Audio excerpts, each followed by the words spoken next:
Hey, welcome back. Dom here. Welcome to this video. This is our baseline number 4.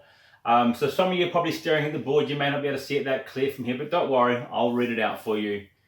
Baseline 4, this is the 4th one and the final one in what we call our baseline workouts that we'll typically get all of our clients to go through to understand basically where they are today as far as their movement patterns, their endurance, their stamina, and just getting some of the fundamentals. Before we start going into what we call the reform stage, we start to look at things like using a kettlebell and focusing on some technique before we then go into the main program. So baseline 4 is this.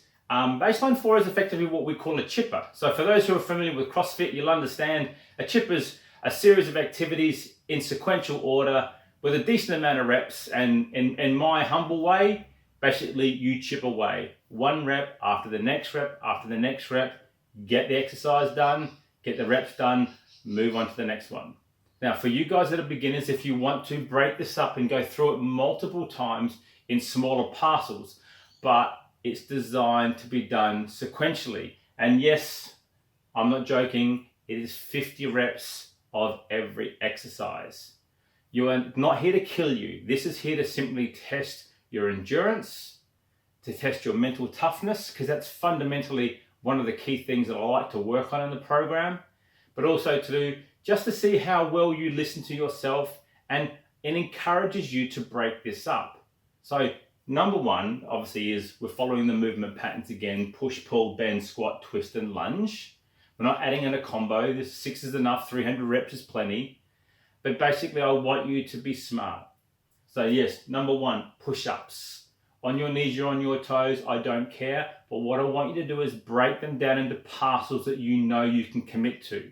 If you can commit to 50 push-ups, bang them straight out, then you need to stop with this stuff. You need to go into the next phase of the program. But basically, get a set of 10, get 10, take your time, get 10 seconds, attempt the next set of 10 or the next set of 5. But whatever you pick, commit and do them. Don't say I'm going to do 5 and do 3 and give up. Finish those last two reps. That's where growth occurs. So yes, 50 reps of push-ups, 50 reps of pull-ups. Again, if you're not quite sure, go back to look at video for base 1, 2, and 3, and we talked about incline pull-ups, we talked about using the TRX, we talked about using ropes, something like that there. I'm not a fan of bands. Even if it's a simple dead hang and I'm simply doing what I call a scapular retraction, then it's 50 reps. You're then going to go into the bend component, and it's either the walkout, the inchworm, or a butterfly sit-up. My preference, I'll do 10 of one into 10 of the other if I so choose to.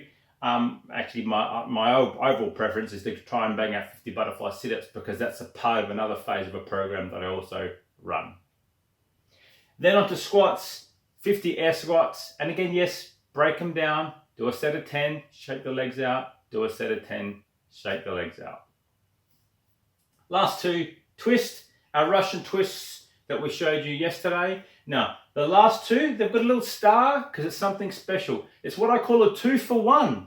This is like the Danos Direct ad. So 1, 2 is 1 rep. So yes, I'm going in total of 100 side to side, but 2-for-1 is 1 rep. Likewise too on my lunges, my walking lunges. I want you to walk. I don't want you to come down and step back up. I want you to walk down and walk through.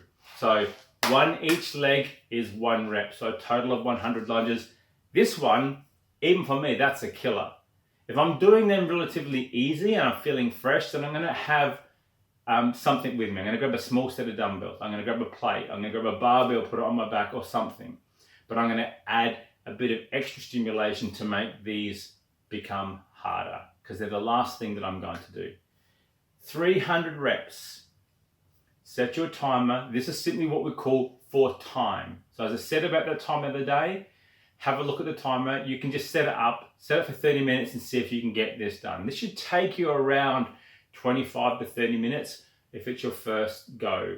The whole idea is it's to encourage you not to take lengthy breaks, but but to take enough break that you know that I can get the next rep or 5 done. That's it. Base number 4 is a chipper style activity. It is all body weight. It's 50 reps, 6 exercises, 6 of our baseline movement patterns. My name's Dom McStraw. It's 2% performance is what we talk about. So that's 30-minute workouts in a day. Thank you for your time. Thanks for watching. Thank you for having a go. Have a go. Give me some feedback. Too easy, too hard, not hard enough. Always grateful to get some feedback. That's it, guys. Cheers. Peace out.